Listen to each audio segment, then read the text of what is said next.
Hi! Magandang araw! Salamat sa pag-tune in sa aking podcast. Pag-uusapan natin ngayon ng isang napakahalagang paksa na makakatulong sa ating lahat. Ito ay kung ano ang mga palatandaan na may kausap o kasama kang covert narcissist. So marami sa atin ay alam ang salitang narcissist at naisip agad yung mga arogante, maingay at hambog na mga tao na lagi nagmamayabang at nagpapakitang gilas. Pero may isang uri ng narcissist na mas mahirap makilala. Ito ang covert narcissist. Madalas ay tahimik sila, mahinhin, pero mapanganib pa rin ang paraan nila ng pagmamanipula at pagsira sa'yo. Ang problema sa covert narcissist ay hindi sila halatang narcissist sa simula. Sa katunayan, kadalasan sila pa yung mukhang kawawa, mabait, mahinahon at laging biktima. Kaya marami ang hindi agad nakakakita ng red flags. Kung minsan taon na ang lumipas bago mo maramdaman na unti-unti ka nauubos, naguguluhan at nawawala ang kumpiyansa mo sa sarili. Kaya sa episode na to ng aking podcast, pag-uusapan natin kung ano nga ba yung mga signs na covert narcissist ang kausap mo. Paano mo nga ba sila makikilala kahit hindi sila pasigaw o palaban? At paano mo poprotektahan ang sarili mo kung makakakita ka ng mga senyales na ito? So, unang palatandaan, mahilig silang maglaro ng biktima. So, kapag may problema, sila yung laging inaapi. Sila yung laging kawawa. Kahit sila ang may kasalanan, magaling silang magkwento para magmukhang sila yung inargabyado. Halimbawa, kapag tinanong mo kung bakit hindi sila tumupad sa usapan, sasabihin nila, alam mo bang sobrang hirap ng buhay ko? O, lahat ng tao, iniwan na ako. Sa umpisa maawa ka, pero over time mapapansin mong ginagamit nila ito para makuha ang simpatsya mo at para hindi mo sila makonfront o managot. Ikalawa, subtle na insulto at passive-aggressive na komento. Hindi sila diretso mang insulto, pero mapapansin mo, lagi kang nakakaramdam ng maliit o kulang pagkatapos ninyong mag-usap. Halimbawa, sasabihin nila, ay ang galing mo naman para sa isang katulad mo. O kaya, buti ka pa, hindi ka conscious kung paano ka tinitingnan ng iba. Kunwari compliment, pero may tinik.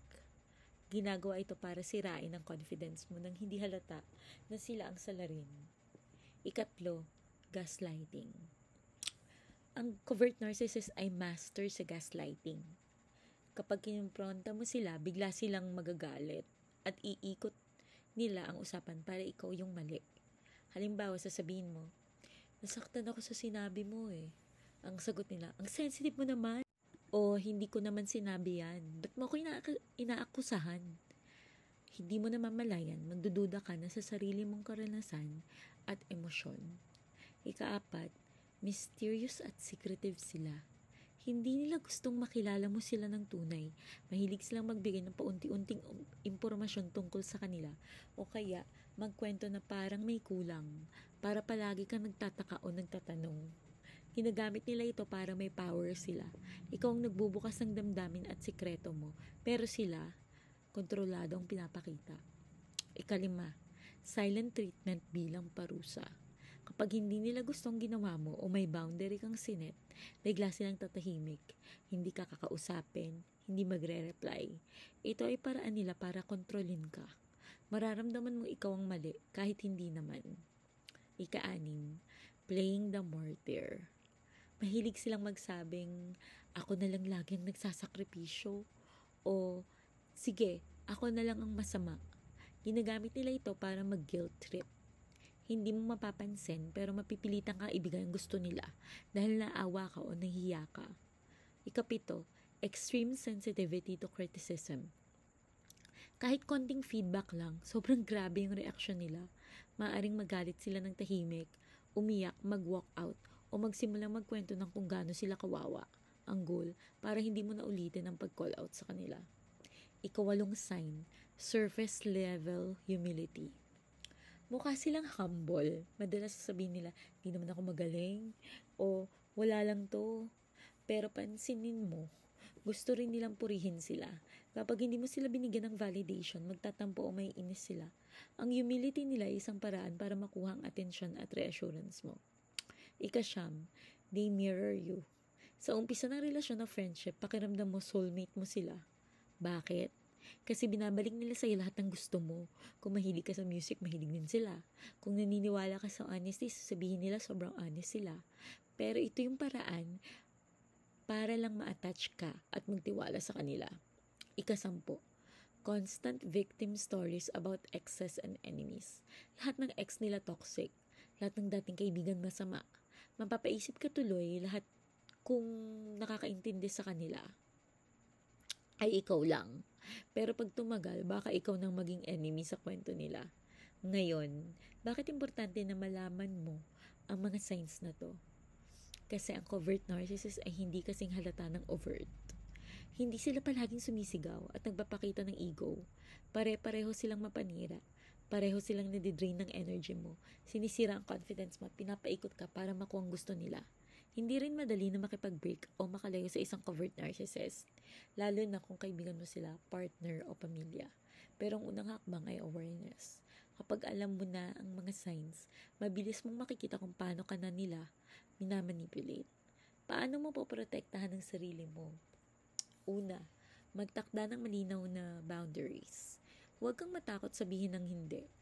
Sabi nga, no is a complete sentence, di ba?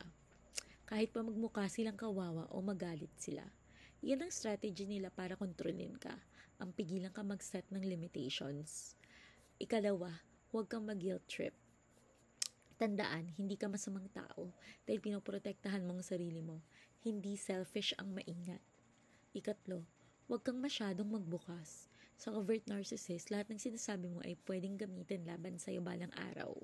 Piliin ang mga bagay na ibabahagi mo o i-share mo sa isang covert narcissist.